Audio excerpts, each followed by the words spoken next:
Hi welcome to icon news. నేను మీ సతీష్. ఈరోజు మనతో పాటు ప్రముఖ రాజకీయ విశ్లేషకులు మరియు సినీ నిర్మాత ముప్ప అంకమరావు గారు ఉన్నారు. వారితో ఏపీలోని ప్రస్తుతం జరుగుతున్న సినీ వివాదం గురించి ఒకసారి మాట్లాడి వారి అభిప్రాయం తెలుసుకుందాం. నమస్తే అంకమరావు గారు. నమస్తే సతీష్ గారు. సార్, కొంతకాలంగా గత వైసీపీ ప్రభుత్వంలో సినీ పరిశ్రమకు సంబంధించిన వ్యక్తులు చాలా అవమానాలు పడ్డారు. సినీ పరిశ్రమ కూడా అనేక వేధింపులకు గురైన మాట ఎవరు అవునన్నా కాదన్నా వాస్తవం అది. అయితే ఇప్పుడు గత సంవత్సరం కాలంలో అంత ప్రశాంతంగా ఉంది అనుకున్నంత సమయంలో ఇప్పుడు ఈ వివాదం ఏంటి, అసలు ఎందుకోసం ఈ వివాదం మొదలైంది, ఎవరు మొదలుపెట్టారు? పవన్ కళ్యాణ్ సినిమా విడుదలకు ముందు సినీ థియేటర్స్ అన్నీ కూడా బంద్ చేస్తున్నాం అంటూ వాళ్ళు ప్రకటన చేశారు. ఇది ఎవరిని టార్గెట్గా చేశారని మనం అడుగుతున్నా కానీ ఇది పవన్ కళ్యాణ్ని లక్ష్యంగానే జరుగుతున్నది అనేది అందరూ అంటున్న మాట.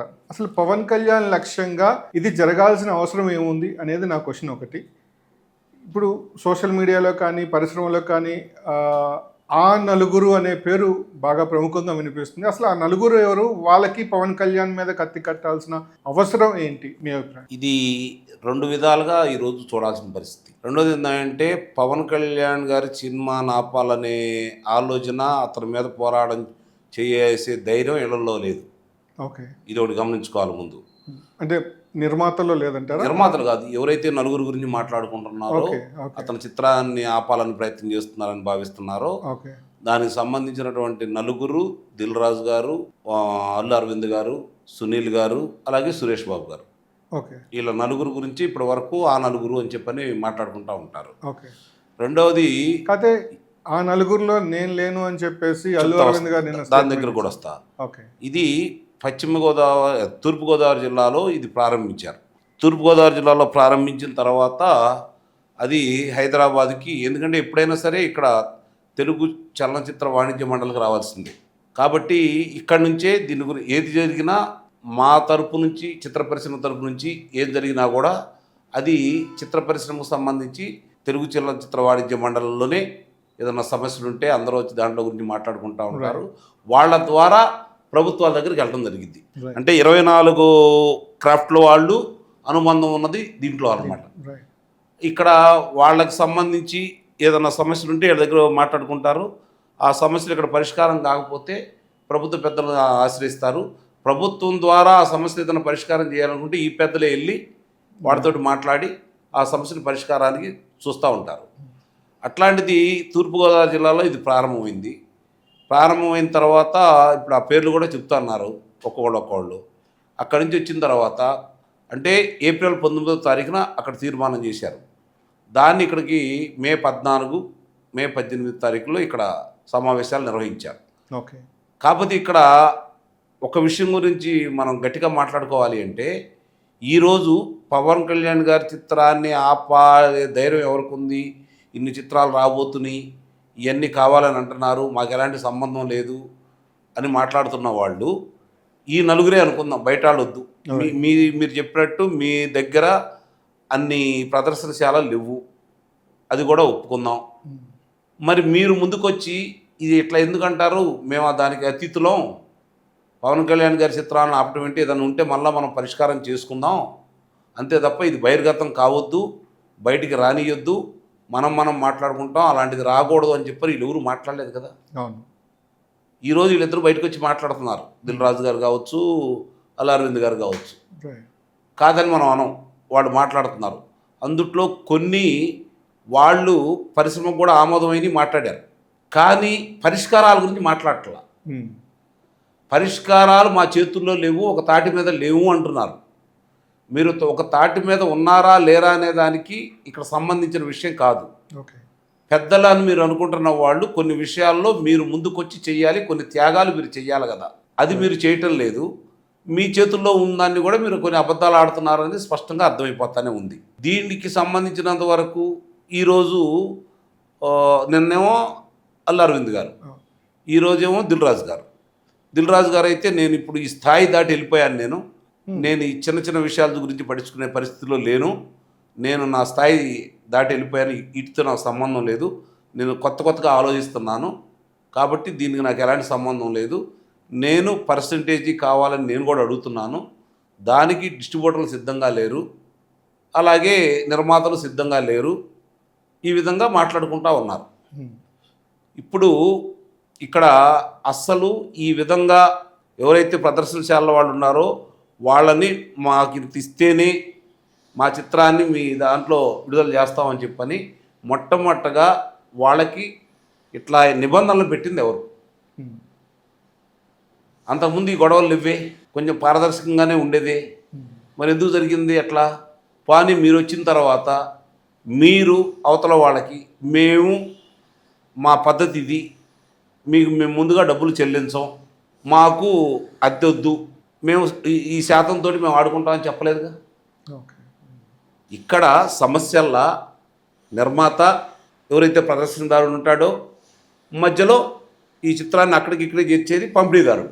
ఈ సమస్యల గురించి వీటన్నిటి గురించి వదిలేసి ఇప్పుడు వీటికి తిరుగుతుంది. అసలు సమస్యలు పోయి మళ్ళీ వీళ్ళందరూ ఒక్కడొక్కడు తెర మీదకి వస్తున్నారు. అసలు సమస్య వచ్చేతనికి ఎవరు దీన్ని ప్రకటించారు ముందు, అసలు ఎందుకు ప్రకటించాల్సి వచ్చింది, ఏ అవసరం వచ్చింది, దాని గురించి ఈరోజు మొత్తం బయటికి తీయాలి. ఒకళ్ళ మీద చూస్తున్నారు, ఒకళ్ళ మీద చూస్తున్నారు. వీళ్ళందరూ తీసుకెళ్ళి మళ్ళీ తూర్పుగోదావరి జిల్లా వాళ్ళ మీద చూస్తున్నారు, వాళ్ళు వీళ్ళ మీద చూస్తున్నారు. సరే, ఏదైనా ఇప్పుడు ప్రభుత్వం దృష్టికి వచ్చింది, ప్రభుత్వం దీని గురించి తీవ్రంగా పరిగణిస్తుంది. ఒకటి మాత్రం నిజం, ఒకవేళ లేదని అనుకున్నది బొమ్మ తిరగబడింది, అందుట్లో ఎలాంటి సందేహం కూడా ఏమి లేదు. ఇప్పుడు పవన్ కళ్యాణ్ గారి చిత్రానికి, వీరమల చిత్రానికి వీళ్ళు చాలా మంచి ప్రచారాన్ని అయితే చేసి పెట్టారు. అది మాత్రం వాస్తవం. అంతవరకు మాత్రం మనం అభినందించాలి వాళ్ళని. వీళ్ళు ఏదన్నా ఉన్నాయండి, చిత్రానికి మాత్రం మంచి ప్రజాదరణ అయితే తీసుకొని వచ్చేసారు. ఇక్కడ చిత్రం బాగుంటే అఖండ విజయం సాధిస్తుంది. చిత్రం ఒక రకంగా ఉన్నా కూడా పవన్ కళ్యాణ్ చిత్రం ఆటోమేటిక్గా మంచి డబ్బులు వస్తాయి. ఇక చిత్రం బాగాలేకపోతే చేయగలిగిందంటూ ఎవరు లేదు. కాకపోతే ఇలా గుత్తాధిపత్యం పోతుందన్న విషయంలో కొన్నిసార్లు పరిధిని మించి ప్రవర్తించారు, కొన్ని చిత్రాలను చంపేశారు, కొంతమంది నిర్మాతల్ని ఈరోజు నష్టపరిచిన మాట వాస్తవమే. వాళ్ళ చేతుల్లో పడి నల్లికి నాశనం అయిపోయిన వాళ్ళు చాలామంది ఉన్నారు. ఈరోజు దాని గురించి మాట్లాడుకోవాలంటే మాత్రం చాలా లోతుల గురించి మాట్లాడుకోవాలా. అచ్చం వాళ్ళ తప్పులని నేను అన్న కానీ నిర్మాతల తప్పులు ఉన్నాయి, అలాగే ఎవరైతే చిత్ర ప్రదర్శనశాల యజమానులు ఉన్నారో వాళ్ళ తప్పులు కూడా ఉన్నాయి. కాకపోతే ఇప్పుడు చిత్ర ప్రదర్శనశాల నిర్మాతలు స్వతంత్రంగా నడుపుకునే స్థాయిలో లేరు. కాబట్టి స్థాయి అంటే వాళ్ళకి స్థాయి లేక కాదు, గమనించుకోండి మీరు. ఇక్కడ వాళ్ళ స్థాయి లేక కాదు, వాళ్ళ ఆర్థికంగా మంచి స్థితిమంతులు, ఒక హోదా ఉండవాళ్లే. వీళ్ళ దగ్గరకు వచ్చి చేతులు కట్టు కూర్చోవడం ఇష్టం లేక ఈ దౌర్భాగ్యం మనకెందుకని చెప్పని ఎంతో కొంత ఇప్పుడు వాళ్ళ దగ్గరికి వెళ్ళి అడుక్కునే దానికంటే కూడా, వాళ్ళ దగ్గరికి వెళ్ళి మనం ఉంచుకునే దానికంటే కూడా వాళ్లే డబ్బులు మాకు తెచ్చి ఇస్తున్నారు కదా. కాబట్టి ఇక్కడ మనం చాలే, అది పడే ఇబ్బందులు ఎవరు పడతారు, వీళ్ళని ఆటోమేటిక్గా మనం ఎందుకు పడాలని చెప్పి వాళ్ళు అనుకున్నా. అంతవరకు న్యాయం కూడా, నేనేమి వాళ్ళేమీ తప్పు పట్టలేదు.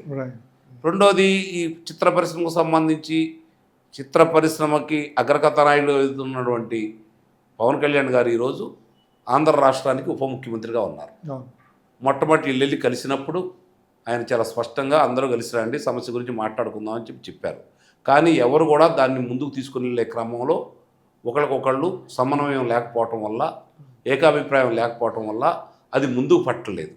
నిజంగా కనుక ఈ నలుగురు ముందుకు వచ్చేసి మా తెలుగు చలనచిత్ర నిర్మాతల మండలి, అదే వాణిజ్య మండలికి సంబంధించి అక్కడ కూర్చొని మనందరం ఇట్లా వెళ్దామంటే ఈ పాటికి ఎప్పుడో జరిగేది, అన్నీ జరిగిపోయి. కాబట్టి ఎవరి దగ్గరకు వస్తే వాళ్ళ చిత్రాలకి అధిక ధరలు నిర్ణయించుకోవడానికి మాత్రం వెళ్తున్నారు, వ్యక్తిగతంగా కలుస్తున్నారు తప్పితే ఒక పరిశ్రమ సంఘంగా కానీ కూటమిగా కానీ వెళ్ళి ఎవరు కలిసి సమస్యలు అయితే చౌటావించింది లేదు, ఇప్పటి వరకు జరగలేదు. ఇప్పుడు ఈ మాట ఎప్పుడైతే బయటకు వచ్చిందో, ఇది పవన్ కళ్యాణ్ గారి చిత్రం కోసమే ఆపబోతున్నారు విడుదల కాకుండా, దానికోసం ఇది బయటకు తీసుకొచ్చారన్న తర్వాత సహజంగానే పవన్ కళ్యాణ్ గారికి కోపం వస్తుంది. మరి దుర్గేష్ గారు ఆయన ఇప్పుడు దీనికి సంబంధించిన మంత్రి గారు కాబట్టి ఆయన విచారణకు ఆదేశించారు.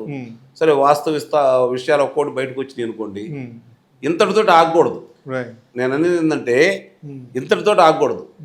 మీ చేతుల్లో ఉన్నటువంటి పరిష్కార మార్గాలు నిర్మమాటంగా చిత్ర పరిశ్రమ బాగుపడటం కోసం కఠిన నిర్ణయాలు తీసుకోవాల్సిన బాధ్యత ఇప్పుడు ప్రభుత్వం మీద కూడా ఉందని అయితే నేను భావిస్తున్నాను. ఒకవేళ దాంట్లో ప్రభుత్వం వెనకడుగేసినా నిజంగానే జనం అనుకున్నట్టుగా వీళ్ళు ఒకటే అనే భావనలో మాత్రం వస్తాం. అంటే నాకు ఇప్పుడు అర్థం కాని విషయం ఏంటంటే ఆ నలుగురికి పవన్ కళ్యాణ్ మీద వ్యక్తిగతంగా వ్యాపారం మీద వాళ్ళకి వ్యక్తిగతంగా ఎందుకు ఉంటుందండి? వాళ్ళు వ్యాపారస్తులు. ఓకే. రేపొద్దున పవన్ కళ్యాణ్ గారు సినిమా చేస్తామంటే వీళ్ళు చేస్తామంటే వాళ్ళు చేసేవాళ్ళు. ఒక ఇంద్రు సురేష్ బాబు గారు అక్కడ తప్ప.